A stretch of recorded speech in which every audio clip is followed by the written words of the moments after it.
Hey guys, this is Project. I am recording a Twitch retrospective for my 4 years on streaming. Tomorrow on February 20th will be my 4th year of streaming on Twitch. And I've always decided I wanted to make a video of all of my secrets to being successful and all the tools in my arsenal, in the hopes that maybe you watch me, or maybe you watch this and you go off and be doing something even more awesome than that. So one of the first questions that I'm constantly asked is, what do I technically need to stream? Now, I've been doing this for 4 years, and I've streamed on everything from a potato to this behemoth of a monster I have right here, right?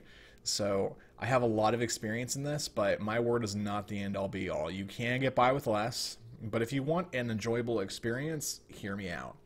At the very least, you need a quad-core processor, a nice quad-core processor. The Intel i7 series are probably the best processors you can get for enthusiast streaming, right? 4770s, 4790s. You can go higher cores. You can also do AMD equivalents, but I'm not well versed on AMD anymore. But having a good quad-core processor will make sure that your streaming is enjoyable. There's a lot of technology behind the processors that help with streaming and encoding, which is very key to actually doing those things. Hard drive space is also really nice. For every about hour of streaming I do, I have a gigabyte of data backed up based on my recording and the quality that I use. So if you have a terabyte hard drive just for your local records, you have about 1,000 hours of recording. So that could be really nice for cutting stuff up, doing montages, things like that. So it's really nice to be able to do those type of things. The rest of the computer really, I'm not going to say it doesn't matter, but get the best stuff you can afford, balance it out pretty nicely, and have a nice gaming computer. There's no reason to stream in 4K. There's no reason to go for 4K streaming. So most people can get get a really nice streaming computer for around $1,000, right? If you play your cards right. So no reason to spend $1,000 just on the graphics card. No reason to buy a terabyte SSD. Just get a decent gaming computer with the hard drive space and the CPU in mind. Some people say that faster RAM helps. I have 1866. Go for it. From an internet service provider standpoint, you need at least 5 megabit up, right? Having less than that can kind of cause problems because you're using, if you have less than 5, 2,000 of, or 2 meg of the 5 that you have is being used with upload. So, that line gets very saturated very, very quickly. So having a high or upload is pretty nice. Download, you don't need anything super crazy. 10, 15, 20 would be nice. But, the less downtime you have with downloading games, the more enjoyable it might be. From a peripheral standpoint, you just need a mic, really just to get started. You don't need a camera or anything flashy or anything else like that. If you just want to get started, we'll talk about adding peripherals later in just a few minutes. But literally, you just need a microphone. And I mean, you don't need one of these guys, right? I mean, you can, if you have a Turtle Beach or if you have a headset mic, use that to start and mess with your settings. It's really, really important. Regarding gear as well, like even for this day, like I've got a badass $200 microphone. I've got a $100 webcam. I've got a I have a almost $100 green screen setup kit, right? Don't rush to add all of those things. One of the things that I learned is to add those things on over time. Excuse me. So, I mean, because with more equipment that you use, the more problems you have. So if you're adding a microphone, a webcam, and a green screen all at once, it's going to be really hard to kind of manage all those things being active on your stream. You got to tweak with your webcam. Every single time I get started, I have to tweak with my webcam because it resets to default. And since my lighting changes in my room, I have to tweak it as the stream goes live. So like if I had that and was managing a bunch of different things at the same time, there's no way to look cool after that. With microphones, you have gain issues that you have to mess with. You have to make sure that you're not blasting out people. You have to make sure that you're doing quite a few different things to make sure it's successful. And green screens are fun anyway. So with all those in mind, just be very, very careful. What I did was I asked for equipment during holidays. So for a Christmas present, I was like, I want a new webcam. So I asked for a new webcam. For my birthday, I was like, I want a microphone and a mic stand. I got the microphone and mic stand. For Christmas next year, I asked for a green screen. So, just kind of add stuff up based on what you need and what people are asking for. There's no reason to go out and blow out a bunch of money on streaming, especially as you're starting out. More stuff, more problems. The other thing you're going to need is a technical or as a software in order to broadcast yourself. If you're on an Xbox One or PlayStation 4, you've already got that stuff built in, so you've already got that taken care of. Just put in your Twitch details and go. For PC, you pretty much have two primary options to start out with. One is OBS, it's Open Broadcaster Software. The other is XSplit. I've used both at length. Probably nowadays, I've probably used OBS just slightly more than XSplit, especially recently. I haven't used XSplit in a while, but I started with XSplit because OBS didn't exist in the beginning. If you're watching this video right now and getting advice from me, use OBS. Open Broadcaster Software is free, and you have all of the bells and whistles that you need in order to be successful with a stream. If you're streaming for a while and you want a little bit more professional quality with your stream, get and buy XSplit.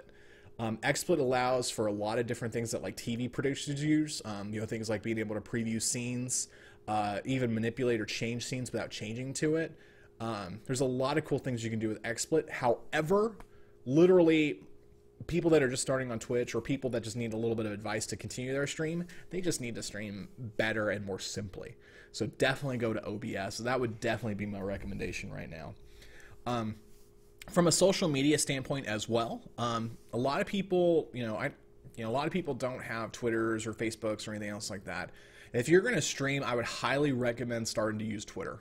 Twitter is it allows you to reach people and it allows you to advertise whenever you're going to go live. I would do it manually. I wouldn't do any kind of automatic broadcast or anything else like that, because if you're starting and stopping your stream, it spams your Twitter feed. And get involved on Twitter. Follow your favorite celebrities or people in your communities. Tweet at them. Tweet at people that are tweeting at them, and have a conversation with all these people.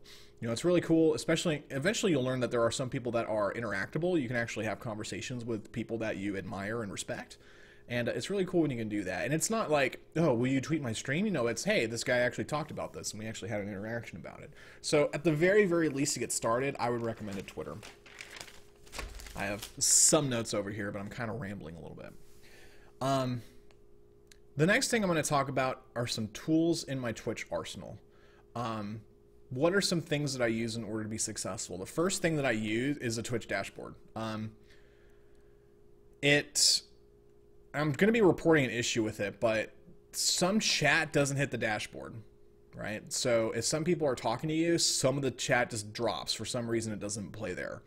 So as you're starting, if you only have a couple of viewers, the Twitch dashboard is very sufficient. It allows you to be able to adjust your stream, allows you to be able to manipulate things like that. Once you get to, maybe there's a day where chat goes so fast you can't keep up with it, consider getting another type of program like Chatty. Chatty also hooks directly into IRC, so it allows you to be able to, it doesn't miss anything, which is a good thing. But the Twitch dashboard is definitely a fantastic place to start. I even use it all the time. The other tool that I use is a tool called ModBot. It's a we talk about bots and stuff, but I use MooBot occasionally to spam certain advertisements in my chat, like check out my YouTube. ModBot is a currency bot, and currencies work.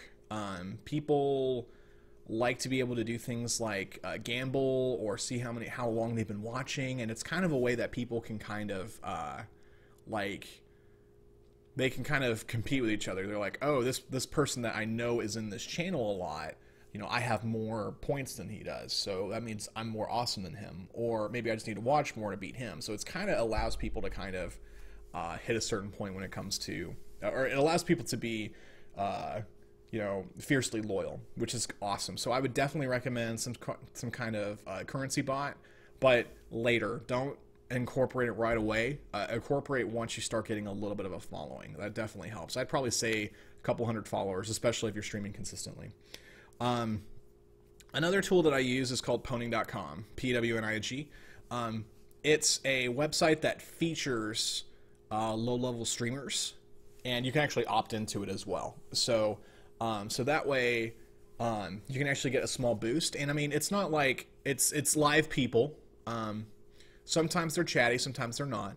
But it's really cool, especially if you're streaming a niche game. Going from only having like 1 or 2 people watching you to 11 or 12, for that 15 minutes that they're watching, you're pretty much featured on the top of that website, which is pretty freaking sweet. So definitely check that out if you guys are interested in that. And I get far more enjoyment watching an hour of poning versus watching an hour of like a tier 3 or like a AAA streamer. That's just what I do. Because, you know, they're not going to get a bunch of donation alerts, things like that. Rolling into alerts, I would highly recommend to take them very cautiously if you're going to do so.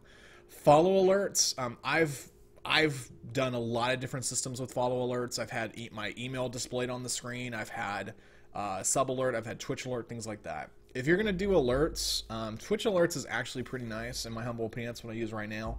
It requires some setup in OBS, but it's pretty cool. For follow alerts, try to do something tame and simple and soundless, especially as you're starting. Because if you're hearing that constant follow sound over and over and over and over and over again, if you're getting annoyed by it, other people are as well. For donations, if you're watching this or just getting started, or even if you're under 500 followers, I wouldn't put any type of donation information on your page, honestly. Donations are considered tips, and there's like donations are kind of I could do a whole nother video about donations, but you know, I wouldn't even solicit that if you're just starting, because it looks like you're just money grubbing. You know, if you have 500 or so followers, then you know you've got enough people that are considering watching you. I mean, every single time you go live, you're going to have some people coming back, so that's when it's kind of okay to do it. If this is exempt if someone legitimately asks you how I donate to you. If you have a way to do that, then go ahead and set that up. Maybe you're just more magical than I am, and that's okay. But be very careful on sounds, be very careful on things like that. It's very, very important to do so. One of the other things I'm going to talk about is selecting games. There are a couple people that have a couple different thoughts whenever they start streaming. It's either, I want to stream to feature myself at a game that I'm really good at, or I'm an entertainer, or I'm in this for the money. If you're in this for the money, you're gonna have a bad time, right? You're gonna be stressed out. You're gonna be chasing a lot of imaginary numbers that don't exist, and you're just gonna be stressed out. So we're gonna talk about those two things, right? So selecting games. If you're here to feature yourself in a video game, play that game, right? If you're damn good at that video game, you're gonna get some notices. Now, remember, this is something that I learned and I was humbled when I was younger. There are thousands, if not millions, of people better than you at video games, right? Think about that, right? So if you're master level StarCraft 2 player, there are at least 200 Grandmaster players that are better than you just on the server you play on. That's not even counting the people on other servers as well. So literally, based on those servers, even if I'm master, which is top 2%, there are 1,000 other players that are better than me, at least from a ranking standpoint. So you might not get noticed right away, but feature yourself, do something cool with it, and keep going with it. You know, I can name off a dozen StarCraft 2 streamers that were good at multiple facets of the game, and they're successful now because they've stuck with it. That's awesome. So do that. If you're trying to build an audience, game selection is kind of harder, right? If you're trying to play games that you normally don't, play, or if you're doing some of the things like that, I would recommend single-player games to start with. There are a lot of people that really enjoy the Fallout series, the Skyrim series, the Dark Souls are also some popular games that people like to start with and try to look at. So take a look at those games and kind of keep that in mind as well. But be careful with saturated games. If there are hundreds, if there are 50 to 100 streamers of a certain game, it's going to be really hard for you to get noticed. So keep that in mind, and don't get discouraged, right? You guys, a lot of people are like, I have this many followers, I have this many followers. You're not defined by how many followers you have, but for starting out, it's really our only metric for knowing how successful we are. We've had hundreds, if not thousands, of people click on our goddamn follow button, right? So just keep care with that. For the last few minutes of this video, I want to talk about what I wish I learned 4 years ago. my goal or my desire was to always get partnered. And it was nice getting partnered because, obviously the money's nice, right? Being able to make a little bit of ad revenue. Yeah, cheddar, cheddar, cheddar. But transcoding is also one of the cool things about it. I have a lot of friends now that have crappy internet or that have bandwidth limits, right? Or bandwidth limits, excuse me. So they can't watch me for hours and hours on end. Also, too, I've streamed from everything from 540p at 30 FPS to 1080p at 60 FPS. Guess what? The only thing that's ever gotten me follows or views was streaming baseline at 720p 30 FPS at 2000 kilobytes per second. Don't chase quality, right? Cast as wide a net as you possibly can so that you can get as many people watching you. I streamed, even recently, shooters at 720p 60 FPS. Twitch allows you to do 3,500 kilobytes per second. But guess what? I was like, no one can watch that. It's very hard for people to watch that stream without people buffering in your chat about it. I wish I knew this years ago because I spent so much time. I restarted so many streams. I spent so much wasted manpower trying to min-max my stream and make it look as pretty as it possibly fucking can with only the, bare minimum upload that I had. And if I just wiped all that baseline out and just said, I'm going to stream at 720p, 30 FPS, 2000 kilobytes per second from the beginning, I would have spent much more time streaming and enjoying myself interacting with you guys and not bitching about how the quality looked. So I wish, if I went back in time 4 years ago and I could tell my 4-year-old younger version of myself one thing about Twitch, that would be it. If you even thinking about it, nowadays there are so many devices that can't even display 60 FPS. If someone is watching you on a mobile device or watching you on a console or a set-top box or anything else like that, they can't watch it at 60 FPS. Like, most of those devices will block you at 30, right, to save bandwidth. So there's really no reason to actually stream at 60 FPS. And a quick poll from my chat the other day, a lot of people were watching me on different things, on tablets, on phones, on consoles, and there were quite a few people watching on PC, but if most people aren't even going to be watching the 60 FPS high bitrate streams, what's the point? And until you have transcoding, there really isn't a point to do it. So that's hopefully my biggest secret that I would say is just cast as wide a net as you possibly can and run with it. Yeah, some games are going to look better than others. Some games will, and you can do some tweaks here and there to min and max your stream. But, if instead of being like, okay, on this stream I'm going to set it at 1700 kilobytes per second, on some days I'm going to set it to 2, some days I'm going to set it to 2500, some days I'm going to do 3500, all those bit rates are all different variables to make sure that you're not successful.